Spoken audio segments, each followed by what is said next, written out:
พิ่นว่าฟังเอาเด้อกรุงคนเฒ่าหัวข่าวเจ้าฟันลอนให้เจ้าห้อนนำขอดูบางคู่สุทังพ่อหรือแม่ยาได้ขึ้นประมาทมั่งในฝ่ายคำสอนเช่นอย่างองค์บวรศาสดาสอนไว้ไผผู้เกินคำท่านจันลงองค์พระบาทจะลึกไว้หัวคอนะเพิ่นสอนพ่อหรือแม่ท่านสิได้เดือดร้อนในเมื่อภายหลัง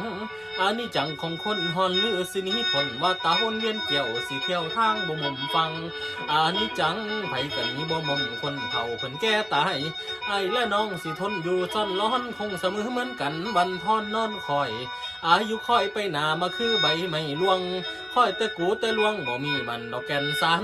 คิดเบิ่งท่านเจ้าพ่อพระโคดมมงบรมคู่ศาสดาดวงลำเพิ่นทำท่านอาการไว้อนันตังตื่นติวหลายซับนับสะใดเกินผ่านนานบ่ทนทุกขุมขนระเบียบนิ้วก็มีแต่กล่องฟ้อนพญาซ้อนคำแดงแต่งอุลังแป้งใบให้อีสานไกลๆพากันไปกลมกราบสาธุการใส่เก้าก็ยังเศร้าแม่นคนหวังบุญเวินโอ้ย